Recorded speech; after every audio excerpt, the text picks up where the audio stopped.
Bonjour à tous, j'espère que vous allez excellemment bien. Piste verte pour cette troisième journée des Jeux Olympiques de Pékin 2022. On va revenir sur le bilan des Bleus de cette journée, de nouvelles médailles. On reviendra dessus, on parlera également des autres résultats des Français. On parlera des autres résultats de la journée, des sports collectifs, notamment du curling où on a attaqué les demi-finales. Et puis on parlera du programme de demain et notamment du programme des Bleus en toute fin de vidéo. On commence tout de suite avec donc 2 médailles d'argent aujourd'hui. Une médaille du côté de l'individuel en biathlon avec Anaïs Chevalier et puis une médaille du côté de la descente avec Johanne Claret. On va commencer par la descente parce que honneur au plus vieux tout simplement. Johanne Claret, 41 ans, plus vieux médaillé en descente. C'était la course qu'il voulait pas rater, je pense. Si sur cette fin de carrière il voulait en gagner, enfin il voulait faire un podium sur une course, c'était celle-là. Il a eu des podiums très régulièrement. Malgré le fait qu'il n'ait pas remporté de titres mondiaux ou de titres olympiques, il restera quand même dans l'histoire du ski français, comme Antoine Denerias, comme voire même un Luc Alphand aussi, dans l'histoire de la descente, Jean-Luc Chrétien. Il est peut-être même au-dessus d'un Jean-Luc Chrétien, parce que je pense que Johanne Claret, sur la longévité quand même, c'est assez exceptionnel ce qu'il a réussi à faire. Là maintenant, il peut partir à la retraite tranquille, Johanne Claret. 1/10 seulement de retard sur Béat-Feuz, mais bon, devant ces Béat-Feuz, je pense que il démarre très fort, Claret. C'est-à-dire qu'à un moment, il a 2 dixièmes et demi, 3 dixièmes d'avance sur Béat-Feuz, mais Béat-Feuz, la fin de course lui convenait très bien. Et puis, derrière, il n'est pas battu par un inconnu, quoi. Béat-Feuz, qu'il a gagné aussi à Kitzbühel. Bon, bah voilà, c'est un des grands. Il n'y a pas de surprise de toute manière quand on voit... alors peut-être James Crawford, le Canadien, mais en soi, dans le top 10, il n'y a pas de surprise. C'est-à-dire qu'on a 3 Autrichiens, Kretschmayr, Franz et Matthias Mayer qui est 3e. On a donc 2 Suisses, Béat-Feuz et Marco Odermatt, qui aujourd'hui est très fort. Il y a même Dominique Paris pour l'Italie. C'est un peu après derrière qu'on a des surprises, mais en soi devant on a les meilleurs au monde, quoi, malgré le vent, au final tout le monde pensait que ça allait être une loterie, pas du tout, ça n'a pas été une loterie, les meilleurs devant, ceux qui ont été les plus performants également sur les entraînements. Il y a 2 surprises, je dirais, dans ce top 10, c'est déjà qu'on n'est pas Innerhofer, que Paris ne soit que 6e, après Paris n'a pas été performant pendant les entraînements. Il faut aussi le rappeler. Et du côté de Kiel 2, qui était fort lors des entraînements, mais qui était fort parce qu'il y avait du vent, je pense, qu'il est un peu meilleur technicien peut-être que les autres descendeurs. Et que ensuite, quand les conditions étaient meilleures aujourd'hui, ça a été plus compliqué pour lui. Du côté des autres Français, Maxence Musaton qui prend une belle 11e place, à 1 seconde 13 en plus, ça c'est bien, l'écart n'est pas énorme au final, et puis les devants quand même, notamment un Romad Baumann, un Cochrane, donc c'est pas mal. Et puis par contre les 2 autres Français, Blaise Guizan-Damier et Mathieu Bellet, eux ont fait 26 et 27e à 2 secondes 30 et 2 secondes 54, ce qui n'est pas non plus une très grande surprise. Après, par rapport aux habitués de la Coupe du Monde de ski, ce sont les moins bien classés, les 2, parce que ils sont juste devant un concurrent du Liechtenstein, Marco Pfiffner, et Arnaud Alexandria, qui est monégasque et qui finit 29e, ce qui est plutôt un bon résultat pour quelqu'un qui ne fait pas de Coupe du Monde. Jansrud n'a pas participé, et puis Christophe Innerhofer a abandonné. C'est un peu la surprise, ce sont les Italiens sur cette compétition, et puis j'en avais parlé des Allemands, mais j'avais dit en descente, du côté des Allemands, il n'y a plus grand monde. On a du mal à trouver de la relève du côté de l'Allemagne au niveau du ski.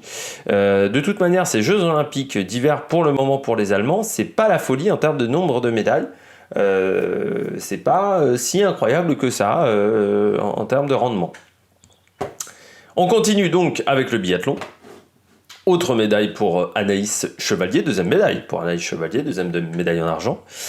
Elle a fait vraiment une excellente course. Là, on s'aperçoit quand même que ce sont des filles d'expérience aussi, hein, qui sont l'individuel. Bon, c'est une course d'attente où il faut de l'expérience. Je dirais qu'à part Vanessa Voigt, qui est un peu plus jeune que les autres, dans le top 10, vous avez Denise Herrmann qui est championne olympique. Ce qui est mérité aussi, hein, parce que quand vous voyez la carrière de Denise Herrmann, c'est mérité. Elle a toujours été très forte au tir et elle te fait un dernier tir debout, mais sensationnel. Anaïs Chevalier, toujours présente.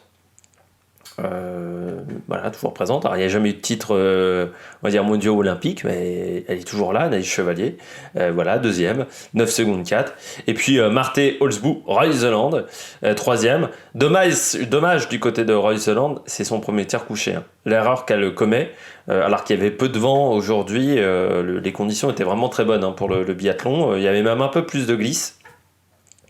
Voilà, et puis encore une fois, du côté des Norvégiens, c'est pas incroyable non plus. Hein. Alors certes, ils sont en tête, je crois, du classement des médailles encore, mais c'est pas incroyable. Vanessa Voigt est quatrième. Ça, c'est la nouvelle pépite allemande. Et on s'aperçoit quand même que Denise Herrmann et Vanessa Voigt, qui pourtant s'étaient complètement ratées sur le relais mixte, parce qu'elles avaient eu un relais mixte très compliqué, hein, les deux, là, ça a été quand même bien meilleur. Avec des bons résultats. J'ai oublié de vous dire de vous abonner, je suis en train de me rappeler, à la chaîne, de mettre un pouce bleu, de partager la vidéo également, de réagir dans les commentaires. N'hésitez pas à réagir dans les commentaires, surtout si vous avez des questions, notamment sur certaines disciplines.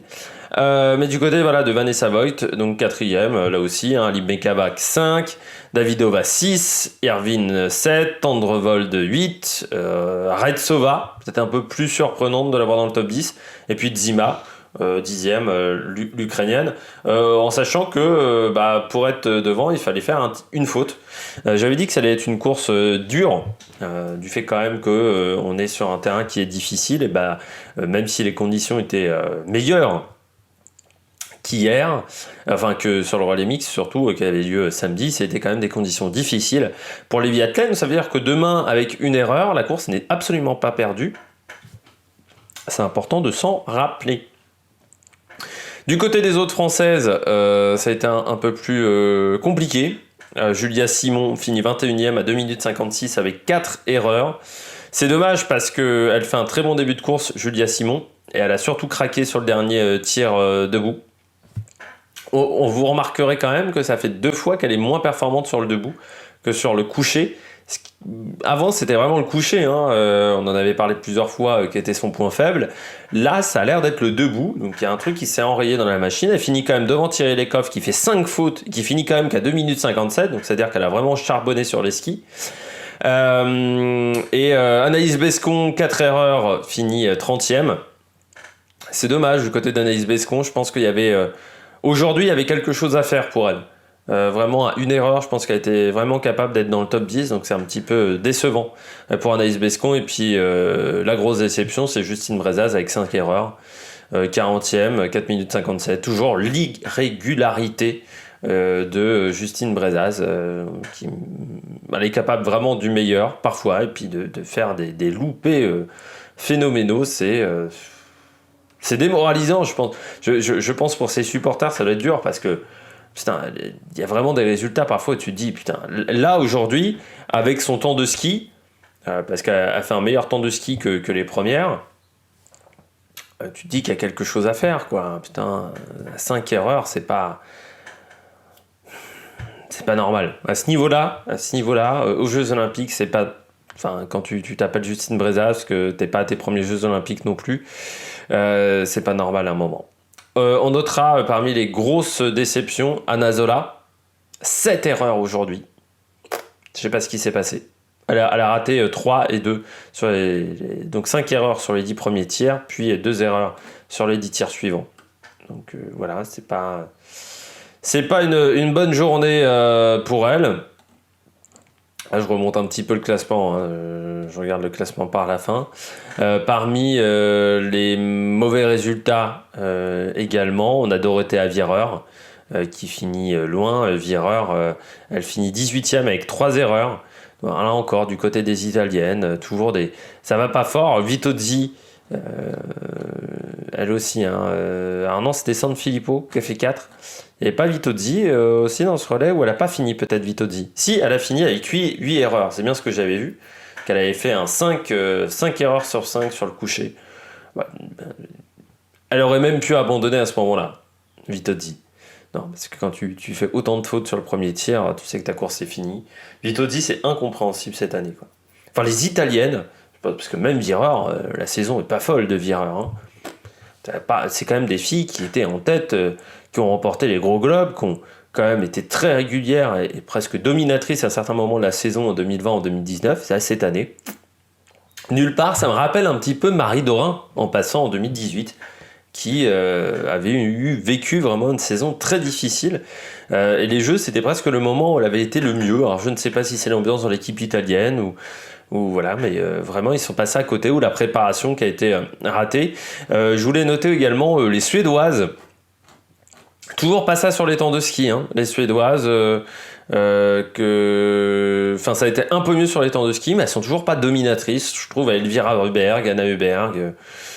C'est rassurant pour le sprint, c'est-à-dire qu'il y aura de la place, hein, parce qu'on pensait que Elvira Huberg au sprint, elle allait être dure à battre. C'est peut-être pas si sûr que ça, parce que j'ai l'impression que les Suédoises ont des soucis pour le moment au niveau de leur ski, ou au niveau de la condition physique. Et pour l'instant, c'est pas incroyable, mais voilà, il y a quand même eu des Anna Sola, c'est un gros raté aujourd'hui. Mais devant, il n'y a pas de surprise, hein, les meilleurs ont été devant. Lisa Teresa Hauser, 3 erreurs. Par contre, bon temps de ski parce qu'elle a fini devant Vireur avec 3 fautes, juste derrière Anna Huberg, mais 3 erreurs. C'est beaucoup quand même pour elle. On continue avec les autres épreuves où il y avait des Français aujourd'hui, notamment les qualifications du Big Air. Ça s'est bien passé pour Tesla 2.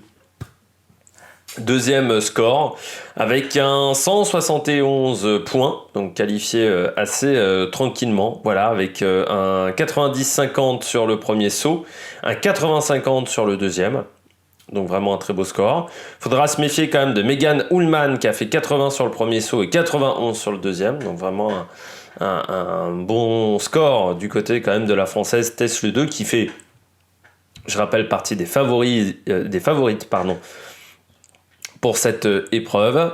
Il fallait être parmi les 12 premières pour se qualifier, donc il fallait faire minimum 144,50, c'est ce qu'a fait Annie Karava, la finlandaise. Donc la finale, ça sera demain, je crois, on vérifiera ça au niveau des résultats.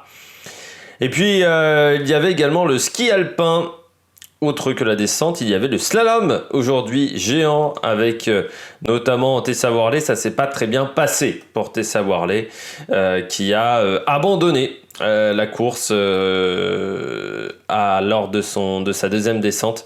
Tessa Worley, voilà, elle avait fait 58,93 qui l'a placé déjà 7e après la première manche, et ensuite voilà, elle a chuté dans la deuxième.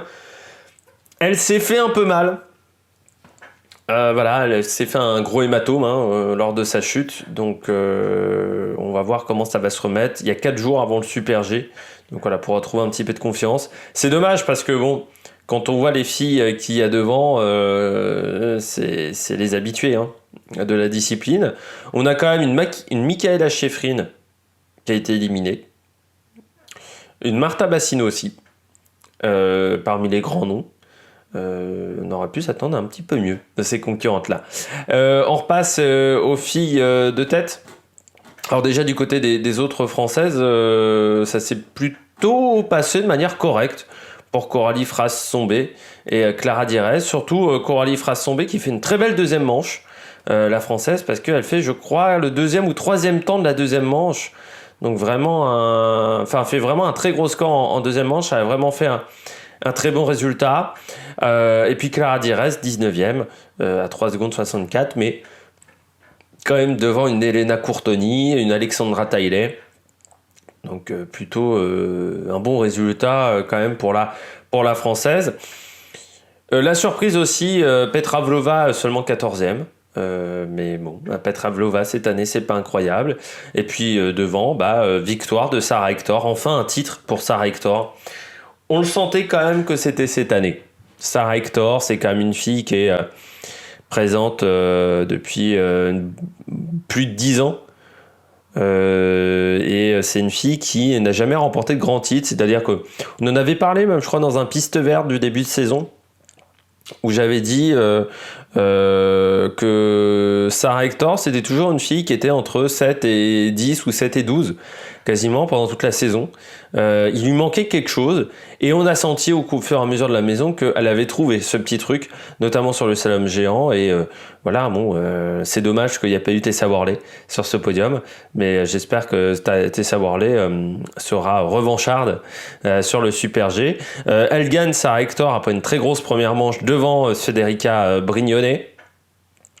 Deuxième, l'italienne, ça c'est également un bon score. Et puis Lara Gut, qui n'a pas une saison facile, Lara Gut qui prend la troisième place devant Katharina Truppe pour 8 centièmes seulement. Mowinckel, Sternesund, les deux norvégiennes, et puis Meta Ovravat. Pardon. On a Holdener et Gizin, seulement 9 et 10. On aurait pu s'attendre à mieux de la part des deux Suissesses. Et puis Petra Vlhova, seulement 14e. Litzberger, 15e aussi. Donc pas incroyable. Et puis les Allemands, encore absents, hein, les Allemandes.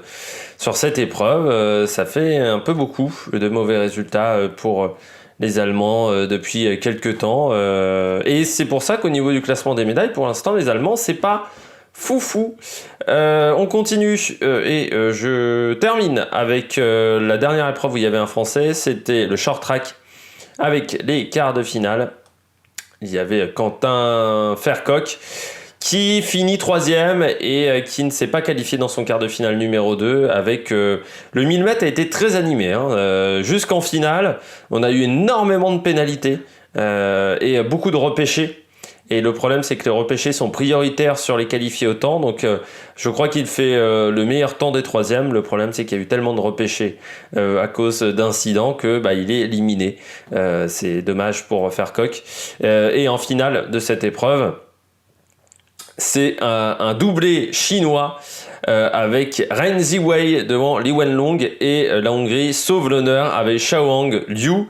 Épreuve qui a été quand même très atypique parce que déjà on a relancé la course après au moins 500 mètres. Le premier départ avait été donné, on avait fait 500 mètres, sauf qu'il y avait une lame sur la piste, donc on a redémarré depuis le départ, ce qui est la règle en short track, c'est-à-dire que si on arrête la course, on redémarre depuis le début. En Coupe du Monde, j'en avais vu plusieurs fois des cas cette année en Coupe du Monde, ce qui fait que lors de la deuxième course, ça donne des courses très surprenantes parce que tout le monde est cramé. Et puis il y a eu une dernière ligne droite, de Sandor Liu Shaoling, le Hongrois qui a fait n'importe quoi face à Ren Ziwei. Et la disqualification du Hongrois est totalement justifiée. On va revenir sur les autres épreuves de la journée qui se sont terminées. Il y avait aujourd'hui le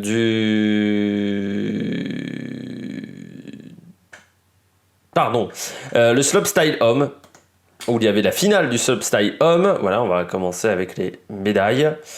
On va y arriver. Ensuite, on réattaquera le short track. Là, c'est ce que je devais faire avec le titre pour Maxence Parot. Grosse histoire autour de Maxence Parot, qui a eu le cancer, qui est revenu. Donc très très belle histoire. Là, je pense qu'on va en faire des films de Maxence Parot devant Su Yingming, le chinois, et Mark McNorris. Je rappelle qu'il n'y avait pas de Français en finale. Notre Français ne s'était pas qualifié dans cette compétition. Il y avait également du short track avec le 500 mètres et le titre pour Adriana Fontana, la reine 10 médailles désormais aux Jeux Olympiques. Pour Adriana Fontana, c'est la papesse des compétitions de short track. Elle s'impose devant Suzanne Schulting, la néerlandaise, qui avait la course en main sur ce 500 mètres et puis qui ouvre un peu la porte à Ariana Fontana. Il ne faut pas lui laisser une ouverture à Ariana Fontana. Et puis troisième, Kim Boutin, la Canadienne, devant Zhang Yuting et Anne Demey, qui a fait une belle compétition, la Belge, sur ce 500 mètres. On continue du côté des différentes épreuves, des différentes compétitions. Il y avait l'épreuve de patinage artistique par équipe, ça continue pour le moment. Et c'est même fini, pour tout vous dire. C'est fini, je suis pas sûr. Non, parce qu'il reste encore des programmes libres. Ou non, j'ai dit une bêtise. Non, c'est bien fini. La compétition, c'est la Russie qui s'impose devant les États-Unis et le Japon. La Russie avec 74 points, devant les États-Unis avec 65 et le Japon avec 63. On retrouve ensuite le Canada et la Chine avec 53 et 50 points. Je rappelle que seulement les 5 meilleurs pays avaient le droit de faire les programmes libres. C'est un format de compétition, moi, qui m'a jamais hyper passionné. Le patinage, enfin l'épreuve par équipe de patinage artistique, je trouve que voilà, entre les concurrents qui sont qualifiés, les concurrents qui ne sont pas qualifiés aux Jeux Olympiques, puis je trouve que c'est très lent, c'est pas... Enfin voilà, il n'y a aucune adrénaline, aucune pression. On devrait faire peut-être, pourquoi pas, du patinage synchronisé. Je sais pas, on pourrait faire des trucs peut-être un peu mieux que cette épreuve par équipe. On avait également du saut à ski. C'était le tremplin par équipe mixte. Alors là, il y a eu un nombre de disqualifications sur ce saut à ski. Parce que qui aurait mis une pièce sur le Canada quand on a regardé toute la saison sur le podium? C'est la première médaille de l'histoire du Canada en saut à ski. Mais il faut savoir que le Japon a une concurrente disqualifiée, l'Autriche aussi, l'Allemagne aussi a une concurrente disqualifiée, la Norvège également pour problème de combinaison. Alors, Fabrice Guy s'insurgeait au niveau des combinaisons. Les juges trouvaient que les juges avaient été très sévères. Après, le règlement est le règlement. Normalement, les combinaisons, il y a des règles qui sont très strictes. Si les règles ont été respectées, moi après je suis pas spécialiste de saut à ski, mais si les règles ont été respectées, on voit que c'est quand même un phénomène qui arrive, je trouve, très régulièrement des concurrents disqualifiés pour combinaison non conforme. Et donc le titre pour la Slovénie, il y a au moins un favori qui s'en est sorti, qui a dominé la compétition avec plus de 100 points d'avance sur la Russie, donc le Canada troisième, qui gagne pour rien du tout, le Canada, cette médaille de bronze, parce que ça se joue à 8 points face au Japon, alors que je rappelle que les Japonais ont eu une concurrente disqualifiée, donc au lieu de marquer 100 points, on en a marqué 0. Donc vous voyez vraiment que ça s'est joué au niveau des disqualifications, ce titre dans cette compétition. Et puis il y avait rien d'autre parce qu'on a tout fait au final. Ah si, non, il y avait le patinage de vitesse, pardon, j'ai oublié de parler du patinage de vitesse du 1500 mètres. Pour finir, le titre pour Irene Wurst devant Miho Takagi et Antoinette de Jong. Autant chez les garçons c'est dur pour les Néerlandais, autant chez les filles autant on les a pas vus de la saison, très clairement les Néerlandaises, mais elles reviennent aux avant-postes pour ces compétitions, ces Jeux Olympiques. Beaucoup de concurrentes sur ce 1500 mètres qui est un peu l'épreuve de prédilection des filles. La surprise, c'est de voir l'américaine Brittany Bowie seulement 10e, qui n'a jamais été vraiment dans le coup pendant sa course. On aurait pu s'attendre à mieux de la part de l'américaine. On termine avec la luge. Il y avait les 2 premières descentes de luge du côté des autres résultats. Et pour le moment, c'est l'Allemande Nathalie Geisenberger qui mène devant Anna Berreiter. Ivanova et Anna Prock sont 3 et 4, en sachant qu'il y a eu quand même des grosses surprises, notamment Julia Tobitz qui avait fait le record de la piste lors de la première manche, mais qui est tombée lors de la deuxième manche. Il y a pas mal de grandes concurrentes qui ont énormément de problèmes avec cette piste parce qu'il y a beaucoup de virages en aveugle et c'est vraiment pas facile de voir certains virages, et puis il y a certaines sections qui sont vraiment très techniques, notamment le virage 13 de ce parcours où il est très très dur d'avoir la bonne trajectoire, et si vous n'êtes pas sur la bonne trajectoire, eh bien c'est à vos risques et périls.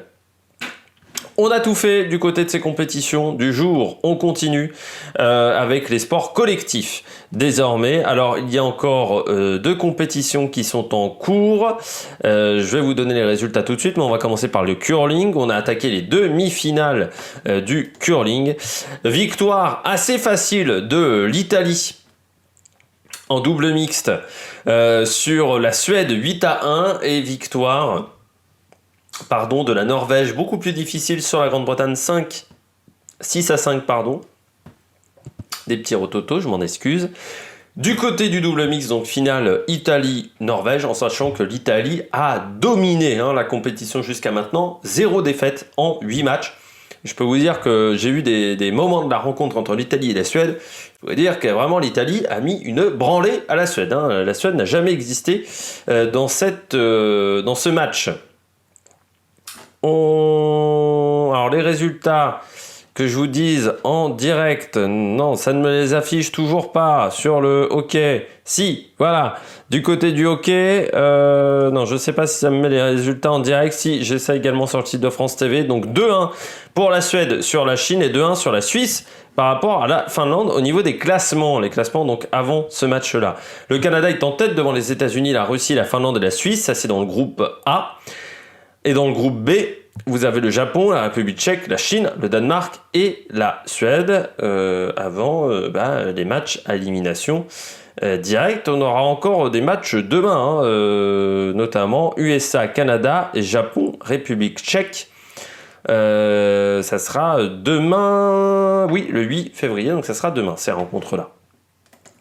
Bon, on passe au programme même de demain, au programme de cette nouvelle journée de compétition, la journée numéro 4.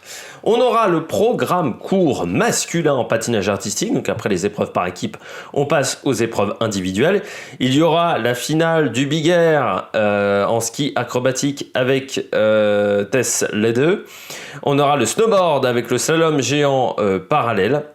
Femmes, il y aura le ski alpin avec le super G homme à partir de 4h du matin, le snowboard ça sera à partir de 3h40, le hockey avec USA Canada à partir de 5h10, le curling avec notamment la finale du double mixte, il y aura le snowboard avec les finales en slalom géant parallèle hommes et femmes, ça sera à partir de 7h30, le ski de fond avec l'épreuve de sprint individuel, femmes et hommes, les qualifications à partir de 9h, les finales à partir de 11h30, c'est très spectaculaire et on a des chances de médaille.